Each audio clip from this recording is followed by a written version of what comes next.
প্ৰথমতে মোক মাৰধৰ কৰি লঠিয়ালে হুঁচিয়াল সহকৰ্মী আছিল তেওঁলোকে একেলগে মোক আক্ৰমণ কৰিলে কৰি পেলাই এই মোৰ যিটো আজি এইটো অৱস্থা আছে পেটত লঠিয়াইছে বগৰাই মোক কাৰণে মই কিছু মোক মাইকী মহিলাই তেখেতক লগ পোৱাৰ কাৰণে অনুৰোধ কৰি আছিল যদিও তেখেতে গুৰুত্ব দিয়া নাছিল আৰু সেই মহিলাগৰাকীও আমাৰ সদস্যসকলক আহি কৈছিল যে আমি মোৰ এটা সমস্যা আছে সমস্যাটোৰ বিষয়ে আমি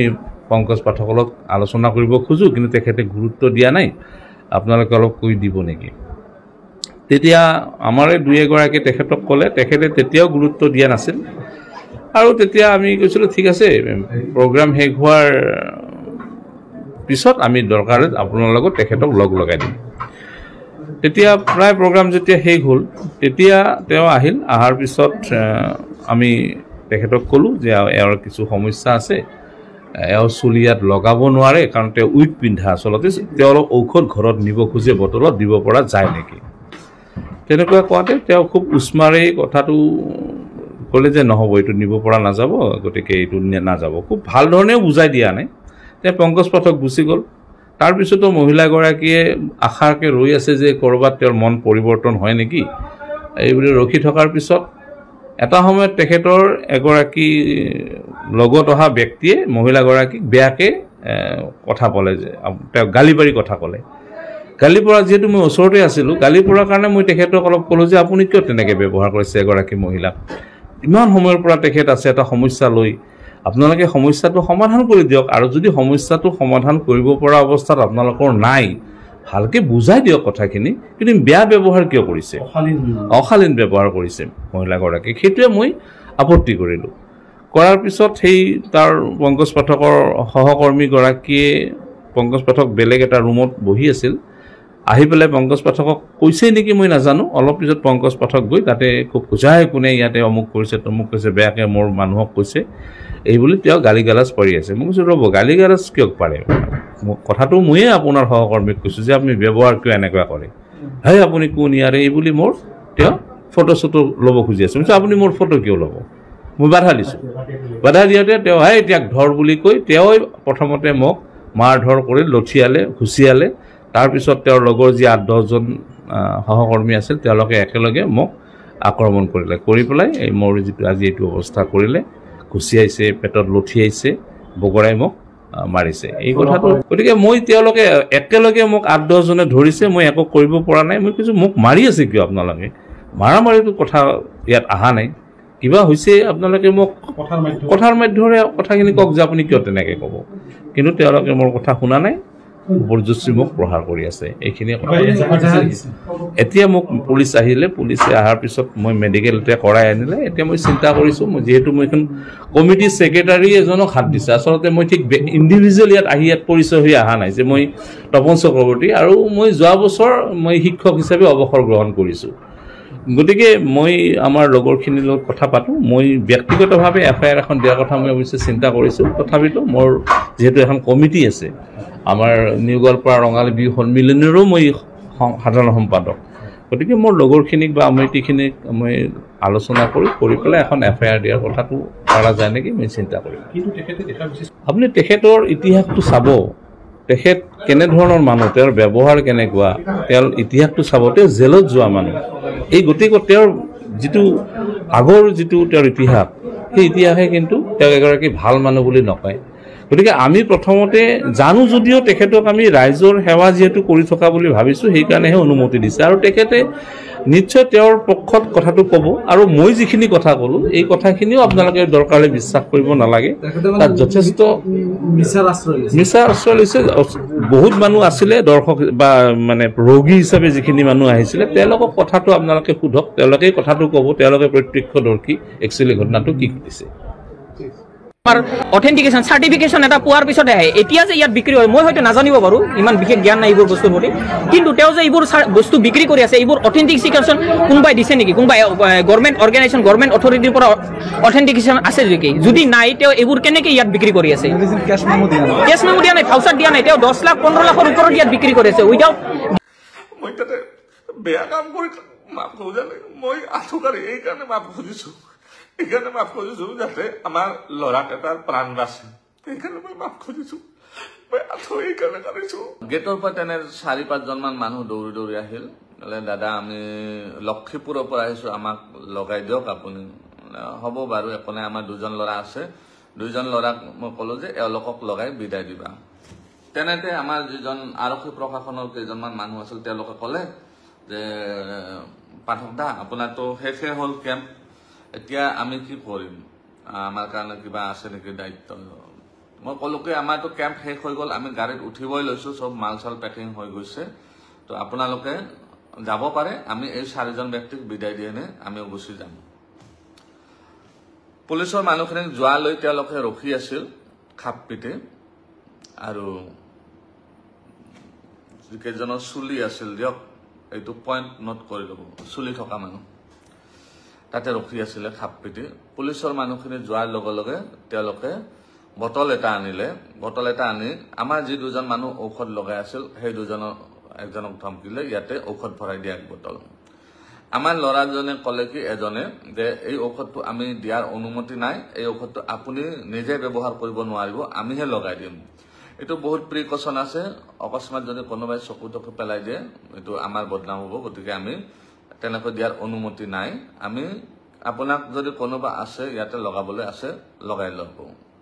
কিন্তু তেওঁলোকৰ আটাইকেইজনৰে চুলি আছিল চুলিৰ সমস্যা নাই তেওঁলোকে লগাই নলয় তেওঁলোকৰ সমস্যা বেলেগত মই কৈ আছো গোটেই ভিডিঅ'টো চাই ল'ব আপোনালোকে তাৰে পিছত কি হ'ল আমাৰ যিজন প্ৰথমতে তেনেকৈ ক'লে তেওঁক বহুত আশ্ৰব্য গালি গালাজ পাৰিলে আমি ইয়াৰে লোকেল মানুহ হয় আমাক নিদিবা কাক দিবা আমাক দিবই লাগিব নহ'লে ঠেং হাত ভাঙি খেদি দিম ইয়াৰ পৰা তাৰপিছত আমাৰ ল'ৰাজনে চুপচাপ গাড়ীত গৈ বহি থাকিল এখন আমাৰ পিকআপ আছে বস্তু অনা গাড়ীখনত গৈ বহি থাকিল বহি থকাৰ পিছত এজন ল'ৰা ৰৈ গ'ল এজন ল'ৰা আৰু সেই 2জন মানুহ আছিল বাহিৰৰ পৰা অহা সেই 2জনক লগাব ধৰিলে ঔষধ তাৰপিছত কি হ'ল সেইজনক ধৰিলে সেইজনেও একেটা কথা কতে 2 থাপ্পৰ বহাই দিলে আমি লোকেল ল'ৰা হয় আমি ইয়াৰে লোকেল মানুহ আমাক নিদিলে হ'ব নেকি তোমালোকৰ এতিয়া গাড়ী চাৰি আমি জ্বলাই দিম ইয়াতে ইয়াৰ পৰা ওলাব নিদিওঁ গাড়ী চাৰি জ্বলাই দিম এই বুলি গৈ পেলাই এজনে গেটখন তালা মাৰি দিলে তাৰপিছত তাতে মই গ'লো ল'ৰাজনক থাপ্পাৰ মাৰিলে 2 থাপ্পৰ বহাই দিলে তাৰপিছত মই দৌৰি দৌৰি গ'লো কি হ'ল আমাৰ মানুহক কিয় মাৰিব ধৰিছে তাৰপিছত মই মোবাইলটো লৈ এই মোবাইলটো যিটোত লাইভ আছো এই মোবাইলটো লৈ পেলাই গৈ যিজন মানুহে আমাৰ ল'ৰাজনক মাৰিব ধৰিছে তেওঁৰ ভিডিঅ' বনাওঁত লাগিলো আপুনি কিয় মাৰিব লাগিছে আমাৰ মানুহখিনিক এনেকুৱাতো একো কৰা নাই ঔষধটো দিব নোৱাৰে বুলি কৈছে আপোনালোকে মাৰিব নালাগে নহয় তাৰপিছত মোৰ মোবাইলটো এনেকৈ থাপ মাৰি লৈ পেলাই দূৰত পেলাই দিলে দলিয়াই দিলে তাৰপিছত তেওঁলোকৰ 2-3জনে মই যেতিয়া মোবাইলটো বুটলিব গ'লো মোক পিছফালৰ পৰা বেয়া কৰি এইখিনিত লাঠি মাৰি দিলে মই উবুৰি খাই পৰি গ'লো পৰি যোৱাৰ পিছত মই তথাপি মোবাইলটো আনিলো দ্বিতীয়বাৰ কোনে মাৰিলে মই সেইটো ভালকৈ দেখা নাপালো তেওঁলোকৰে মানুহ আছিল তাৰপিছত মোবাইলটো আকৌ ভিডিঅ' বনাবলৈ আকৌ থাপ মাৰি লৈ গৈ পেলাই মোক ঠেলি আছো তাতে মঞ্চত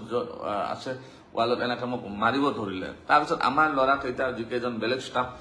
আছিল গ্ৰাউণ্ড ষ্টাফ সেইকেইজনে দৌৰি দৌৰি আহিল মোক বচোৱাৰ কাৰণে অহাৰ পিছত তেওঁলোকৰ 3জন মানুহ নে 4জন মানুহ আছিল সেইটো গ্ৰুপৰ 3-4জন মানুহে কি কৰিলে আমাৰ যিকেইজন সৰু ল'ৰা আছিল সেইকেইজনক মাৰিব ধৰিলে মাৰপিট কৰাতে আমাৰ কেইজনৰ লাগিল আমাৰ 7জন ল'ৰা আছিল তেওঁলোকৰ 3 বা 4জন আছিল তো এই কেইজন হ'ল ডেকা ল'ৰা তো এই কেইজনৰ লগত ক্লেশ হৈ গ'ল তেওঁলোকৰ তাৰপিছত তাতে যিকেইজন লক্ষীপুৰৰ পৰা অহা মুছলমান ব্যক্তি আছিল সেইকেইজনে আমাৰ মানুহখিনিক কোনো প্ৰকাৰে এই কৰি টানি টুনি লৈ গৈ পেলাই আমাক অফিসটোত ভৰাইলে ক'লে দাদা আপুনি ইয়াতে ভৰাই সোমাই থাকক এই মানুহকেইজনৰ ৰেহৰূপ আমি ভাল দেখা নাই এইকেইজনৰ অলপমান কিবা সমস্যা আছে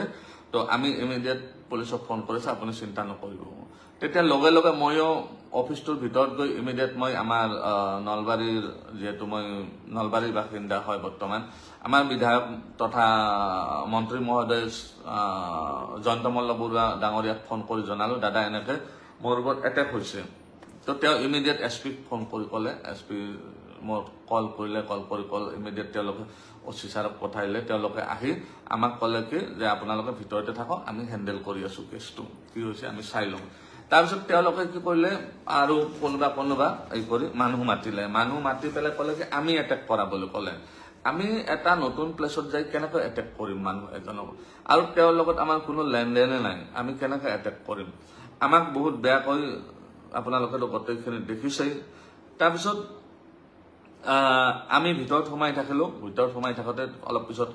মেজিষ্ট্ৰেট ছাৰ আহিলে মেজিষ্ট্ৰেট ছাৰ আহি পেলাই মোক ক'লে যে তেওঁলোকে বহুত উগ্ৰ হৈ আছে আপুনি বাহিৰত গ'লে আপোনাক মাৰি দিব পাৰে বেছি মানুহ নাছিল ইয়াতে আৰু এটা কথা ক্লিয়াৰ কৰি দিওঁ এই যেটো ইনসিডেন্ট বা এটো যেটো প্ৰি প্ল্যানেড হয় ইটোৰ লগত গোৱালপাৰাবাসী ৰাইজৰ কোনো সম্পৰ্ক নাই কোনেও গোৱালপাৰাবাসী ৰাইজক গালি নিদিব বা তেনেকুৱা একো বেয়া কথা নকয় যেন এইটো এটা কেইজনমান মানুহৰ এটা গ্ৰুপৰ লগত কথা গ্ৰুপৰ কথা আৰু তাত গোৱালপাৰাবাসী ৰাইজ নাই তাতে আছিল কিমানজন 30 জন বা 40 জন মানুহ তেওঁলোকৰে গ্ৰুপ হয় এইটো তেওঁলোকৰ গ্ৰুপৰ মানুহ আছিল 30 জন মান 40 জন গোৱালপাৰাবাসী তাতে কোনো লেনদেন নাই গোৱালপাৰাবাসী আহাই নাছিল তাতে তাৰপিছত কি হল মোক ভিতৰত আমি বহি থাকিলো কিছু সময় 2 ঘণ্টামান বহি থাকিলো বহি থাকাৰ পিছত মেজিষ্ট্ৰেট ছাৰে আহি ক'লে যে কথাটো বহুত হেই হৈ গৈছে বহুত হাল্লা তেওঁলোক বহুত উগ্ৰ হৈ আছে আপোনাক ইয়াতে পৰা অলপ কথাব দিগদাৰ হৈ গৈ আছে অলপ সমস্যা হ'ব পাৰে বা তেওঁলোকে কেনেকৈ আপোনাক ইয়াতেও দৰ্জা ভাঙি দি এটেক কৰিব পাৰে গতিকে আপুনি এটা কাম কৰক আপুনি যেহেতু জনা বুজা মানুহ তো আপুনি তেওঁলোকক আমি বাহিৰত লৈ যাম ধুনীয়াকৈ তেওঁলোকে কৈ আছে কি মাফ খুজিব লাগে তো জাগাৰ বদনাম হৈছে বুলি মাফ খুজিব লাগে জাগাৰ বদনাম কেনেকৈ হল আমি যদি তেওঁলোকৰ মতে আমি মাৰিছো তেনেহলে জাগাৰ বদনাম নহয় তেওঁলোকে যদি মাৰিছে তেতিয়াহে জাগাৰ বদনাম হ'ব তো মই ক'লো ঠিক আছে স্যাৰ যদি তেওঁলোকে হেতু বিচাৰে তো মই ৰেডি আছো যাতে আমাৰ যিখিনি মানুহ আছে এইখিনিৰ মই প্ৰাণ কেইটা লৈ পেলাই যাব পাৰো হহৰিৰে যাব পাৰো তাৰপিছত মেজিষ্ট্ৰেট ছাৰ আৰু যিখিনি আৰক্ষী প্ৰশাসন মানুহ আছিল সেইখিনি আমাক বাহিৰত লৈ আহিলে সেই অফিস ৰুমটোৰ পৰা আপোনালোকে দেখিছে অফিস ৰুমটোৰ পৰা একদম ফিল্ডৰ মাজলৈকে 50-60 মিটাৰ এই গোটেইখিনি আমাক মাৰপিট কৰিছে লঠিয়াইছে গুৰিয়াইছে চৰিয়াইছে পিছফালৰ পৰা এনেকৈ যিমান পাৰিছে তেওঁলোকে মাৰিছে মাৰাৰ পিছত মোক আনি পেলাই এলোকে পুলিচ প্ৰশাসনৰ মানুহখিনি ক'লে ঠিক আছে আপুনি এড্ৰেছটো কৰি দিয়ক কথাখিনি কৈ দিয়ক মই কথাখিনি তেওঁলোকক থিয় হৈ যেতিয়া হাতজোৰ কৰিব ধৰিলো পিছফালৰ পৰা এনেকৈ একজনে ধাম কৰি মোক মাৰিছে এনেকৈ পিছফালে এইখিনি তাৰপিছত এনেকৈ একজনে ওপৰত উঠি এনেকৈ হেঁচি দিছে মোক তলত আঁঠু কাঢ়িব লাগিব তাৰপিছত মই আঁঠু কাঢ়িলো আঁঠু কাঢ়াৰ পিছত ইমান পিছফালৰ পৰা লঠি আছে ইমান মানে মাৰিছে বেয়া কৰি এতিয়া মোৰ ইফালে চব বিষ হৈ আছে তো ইমান তাৰপিছত আমাৰ ল'ৰাকেইটাক আৰু ভয়ংকৰ কৰি পিটিছে ইমান পিটিছে তাৰপিছত কি হ'ল আপোনালোকেতো বাকীখিনি দেখিছে মই তেওঁলোকক কাণত ধৰি তেওঁলোকে এনে মাফ খুজিলে নহয় কাণত ধৰি মাফ খুজিব লাগে মই হ'ব কাণত ধৰি মাফ খুজিম আমাৰ মুঠতে প্ৰাণ কেইটা লৈ আমি যাতে যাব পাৰো সুকলমে যাব পাৰো ইয়াৰ পৰা যাতে আমাৰ ইয়াত কৰি আৰু বেলেগ একো অসুবিধা নহয় ল'ৰা কেইটা যাতে মই জীৱন ল'ৰা কেইটা সৰু ল'ৰা ইহঁতৰ যাতে জীৱনটো লৈ যাই দিব পাৰো যাতে তেওঁলোকৰ মাক দেউতাকে যে ৰখি আছে তেওঁলোকৰ যাতে মই সুকলমে মাক দেউতাকক গতাই দিব পাৰো এইটো আপোনাৰ ল'ৰা হয় মই মোৰ কাৰণে যাতে একো অসুবিধা নহয় এই কাৰণে